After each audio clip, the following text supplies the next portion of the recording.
ተይደጋግመሽ አትደውይ። ከሰማች ብዙ ነገር ነው የሚበላሸው። ትጠረጥራለች። አሁንም ተደብቄ ነው ማውራሽ። እኔ ካልደወልኩልሽ እንዳትደውይ፣ አለበለዚያ ብዙ ነገር ታበላሻለሽ። መጣች። እሺ ዮኒ፣ በቃ እደውልልሃለሁ። እሺ ዮናስ ደህና ነው? ደህና ነው። አይገርምሽም? አሁን ደውሎ እኮ ሰላም እያልኩልሽ ነበር አይደል? የምር? ምን ነው? ወዴት ነው? አሁን ምንም ብትል አታስቀረኝም። ቆይ አልሰማው ነው እንዴ መሰለ? ከምሩ ጋር አልነበር ስታወራ የነበረው? ኧረ አይደለም፣ የምር ከእህትሽ ጋር ነበረ ሳወራ የነበረው። ውሸታ!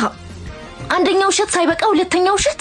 እውነት ሰርፕራይዝ ልናደርግሽ ነበረ፣ ለዛ ነው ተደብቄ ያወራኋት። አንቺ ግን ምንም ለሰርፕራይዝ ማትሆኚ ሰው ነሽ። የምን ሰርፕራይዝ ነው ደግሞ? ሰርፕራይዙማ ሁላችንም የምንወደው ዘማሪ ዲያቆን አቤል መክብብ ማር ሚካኤል የሚል አዲስ ዝማሬን አውጥቷል። ሁላችሁም ማህቴው ቲዩብ ላይ በመግባት ዝማሬውን ማዳመጥ ትችላላችሁ። ዘማሪ ዲያቆን አቤል መክብብ ለገዳማያኑ የአቅሙን አድርጓል። እኛም በአቅማችን እናግዝ። ለማገዝ በኢትዮጵያ ንግድ ባንክ 1044 25 98 391